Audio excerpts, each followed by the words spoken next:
ഇച്ചിരി ഒന്ന് നനഞ്ഞപ്പോൾ ഉണങ്ങാൻ വെച്ച ഹെൽമെറ്റാ. അക്വേറിയം പോലെ ഇനി 2 ഗപ്പി വളർത്താം. അപ്പൊ ഇന്ന് എന്നത്തെയും പോലെ രാവിലെ തന്നെ ഇത് മൊത്തം തീർക്കണം മട്ടെന്നെ പണിക്കിറങ്ങി. അതുകൊണ്ട് തന്നെ ചേച്ചിനെ വിളിച്ചു. ഉച്ചവരെ കഷ്ടപ്പെട്ട എന്താ, ചിറ്റൻ കെട്ടിക്കഴിഞ്ഞല്ലോ. ഇനിയുള്ളത് കൂടിന്റെ പണി.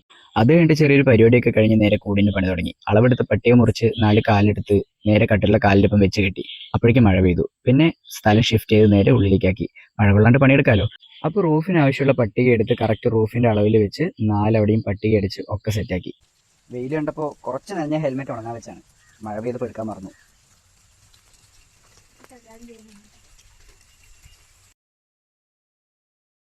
പിന്നെ നമ്മൾ സെറ്റ് ചെയ്ത് വെച്ച റൂഫ് എടുത്ത് കോഴിക്കോടിൻ്റെ മേലെ കൊണ്ട് വെച്ച് ആണിയൊക്കെ അടിച്ച് സെറ്റാക്കി. പിന്നെ നേരെ ഫ്ലെക്സ് എടുത്തുകൊണ്ട് വെച്ച് അതിൻ്റെ മേലെ ആണി അടിച്ചപ്പോഴാണ് നമ്മുടെ കയ്യിൽ ഗണ്ണുണ്ടല്ലോ, എന്നാൽ സ്റ്റേപ്പിളറിൻ്റെ ഗണ്ണെടുത്തിട്ട് വരാമെന്ന് ഗണ്ണെടുത്തടിച്ച്. ഇത് വാങ്ങിയല്ല കേട്ടാ, അവിടെ നിന്ന് സുട്ടതാണ്. പിന്നെ കോഴിക്കോടിൻ്റെ ഡോറും കട്ട് ചെയ്ത് മേലത്തെ ഗ്യാപ്പും ഒരു പട്ടിക വെച്ച് ഫില്ലപ്പ് ചെയ്തപ്പോൾ നമ്മുടെ പണി കഴിഞ്ഞ് അവസാനം കോഴിക്കോടിൻ്റെ ലുക്ക് ഇതുപോലെയായി. അപ്പം ഇനി മേലെയും കൂടെ മറച്ചാൽ കോഴിക്കോട് സെറ്റ്. അപ്പം ഇനി നാളെ കാണാം. ബൈ.